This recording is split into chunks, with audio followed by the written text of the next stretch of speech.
I've been debating about whether or not I should film this video. I don't want to come across as insensitive or make it seem like I have all the answers because I definitely don't.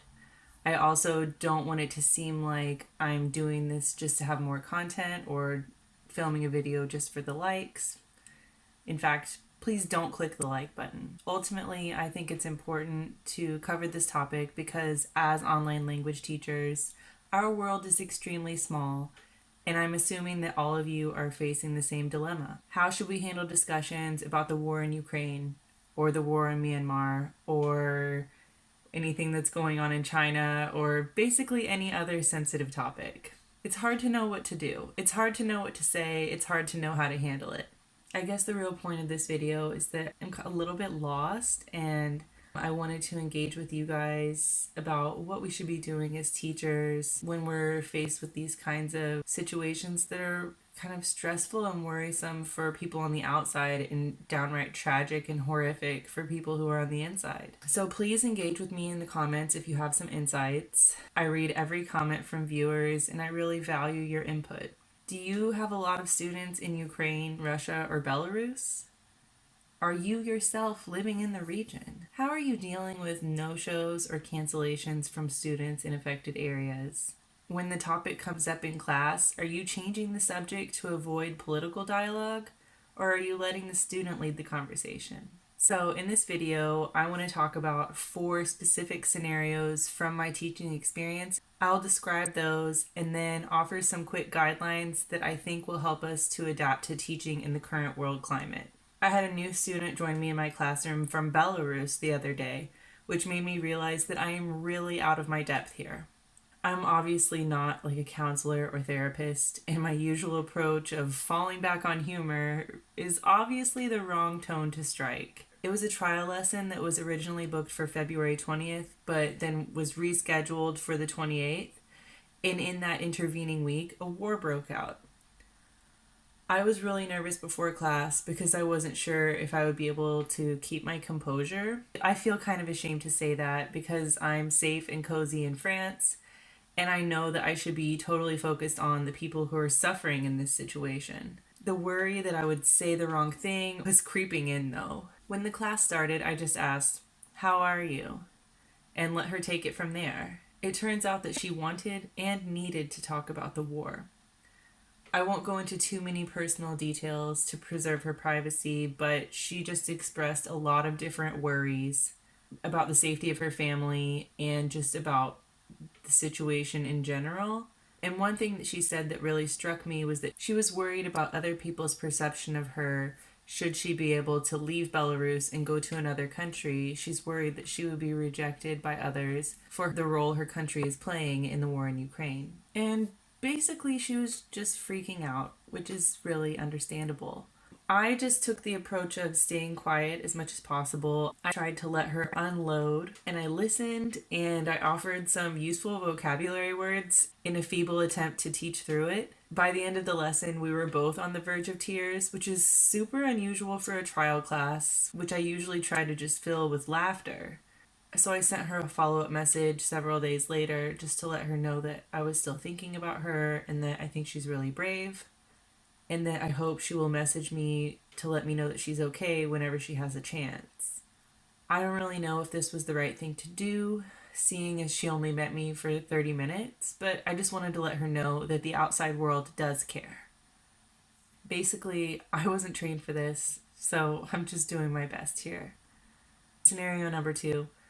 I have a teenage regular student in Poland also. And so her response to "how are you" was simply that she's just really worried.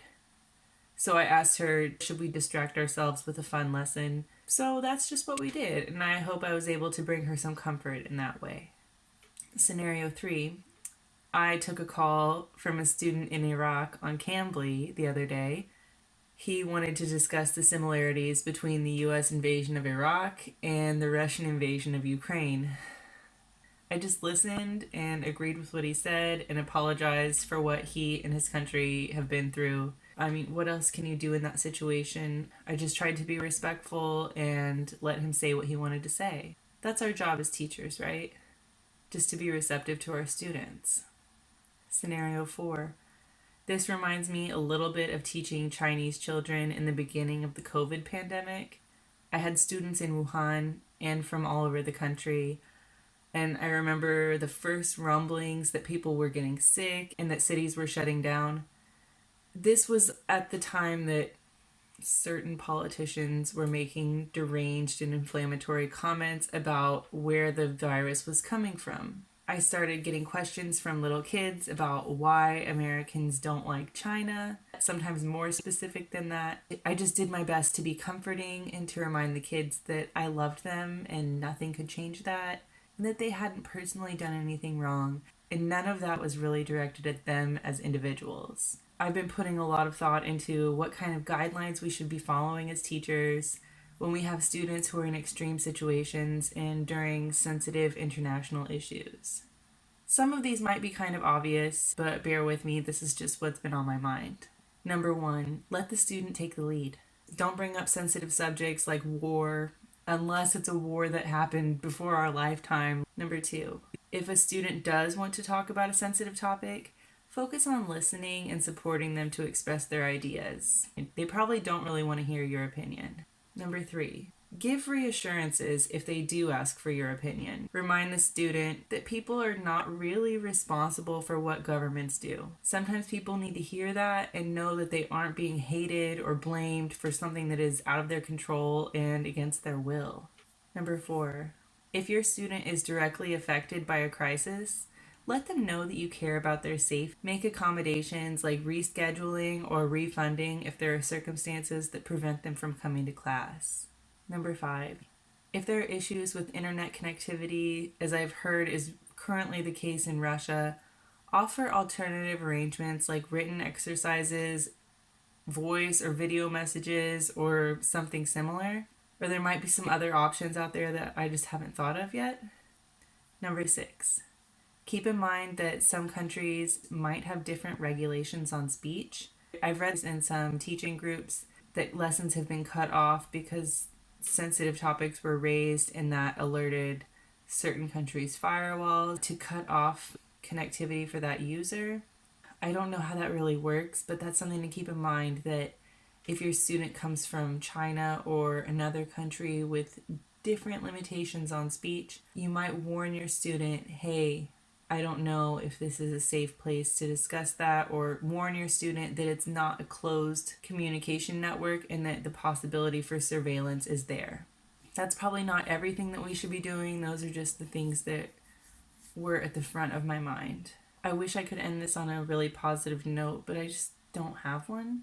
So thanks for listening to me ramble on about this. I hope to hear from you in the comments. Make every class your best class. Bye!